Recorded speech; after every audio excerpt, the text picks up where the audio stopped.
Estamos aqui no estúdio com Mariana Catassi, nossa editora de assuntos internacionais. Até aproveito para mostrar aqui um detalhe para vocês, na CNN dos Estados Unidos, que eles estão falando aqui, ao redor do mundo, pessoas desesperadamente procurando por notícias de pessoas que estão desaparecidas no Nepal e na China. E aí eles também falam de um colapso glacial. E aí vou emendar aqui a informação com a Mariana Catassi para a gente compreender de que maneira o serviço geológico, os serviços meteorológicos, quem é especializado no assunto, Mariana, tem feito as interpretações sobre a causa real. Porque ontem a gente estava com a informação de um terremoto de 4,4. De lá até agora, o que surgiu de interpretação?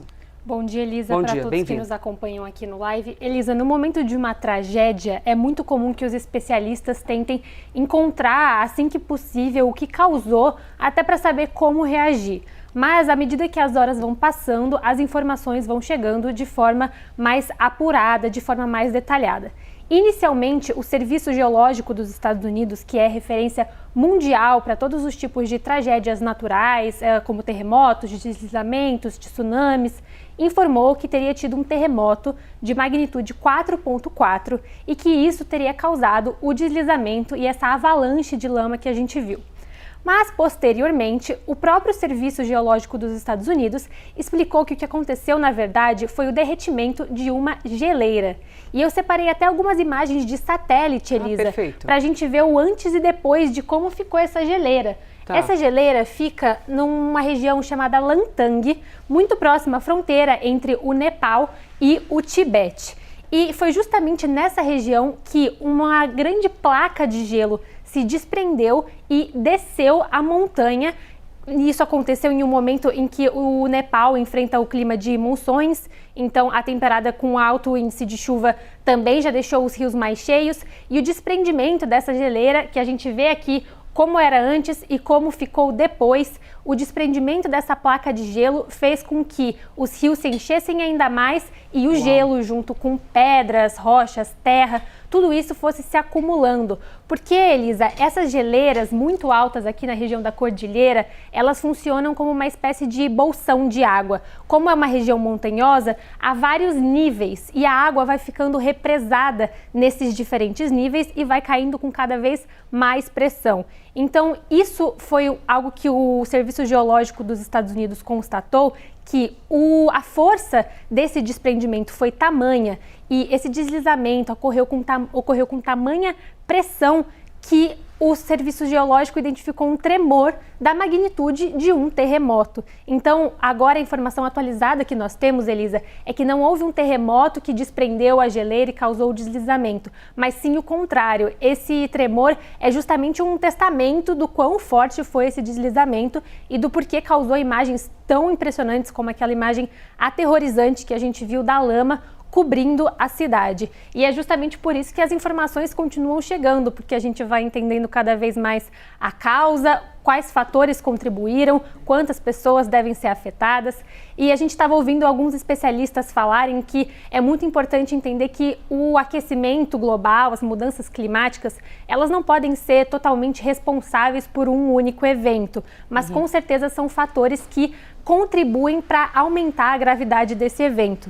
Mariana, então, a gente viu agora o relato das pessoas dizendo, a gente ouviu, parecia uma explosão, como se uma bomba tivesse explodido, e isso nos leva a crer que as pessoas, quando começaram a correr, porque a gente estava na dúvida se teria ocorrido um alerta, um alarme, ou se elas ouviram algo e saíram desesperadamente correndo. Então, esse impacto deve ter sido tão grande, o tremor tão grande, a ponto do Serviço Meteorológico dos Estados Unidos ter identificado como um terremoto.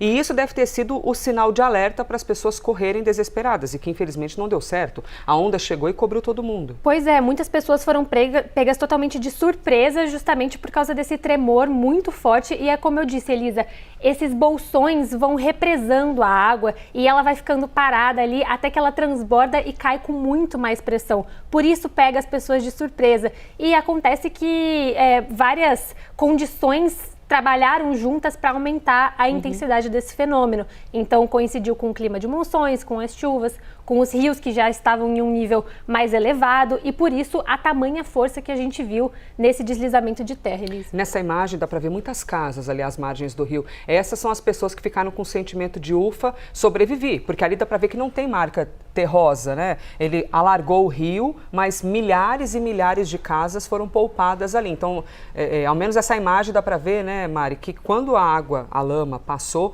ela não levou exatamente todo mundo que estava no meio do caminho. Muitas comunidades às margens foram salvas. Na minha imagem do meu espelhamento tem exatamente o local que a Mariana cita para a gente, que é do nome Langtang, que é exatamente aqui, Isso. ó. Vocês estão vendo a área montanhosa, muitos picos, né, Mariana? E justamente como você explicou, muita neve.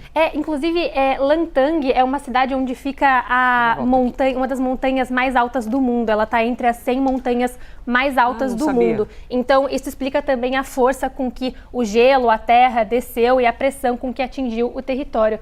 Essa região de Langtang fica bem próxima à fronteira com o Tibete e muito próxima também à capital do Nepal, Katmandu. Então, esse é um território, Elisa, que inclusive como a gente vê aqui nas imagens, nesses vales há pequenos rios, afluentes. A nossa repórter, que a gente viu agora há pouco falando, chamou de os nulas, que são esses afluentes do território do Nepal, que vão se juntando em grandes rios. E então essa geleira se desprendeu, a água e os pedaços de gelo desceram, foram se juntando aos rios e atingiram as regiões mais baixas com uma força muito grande.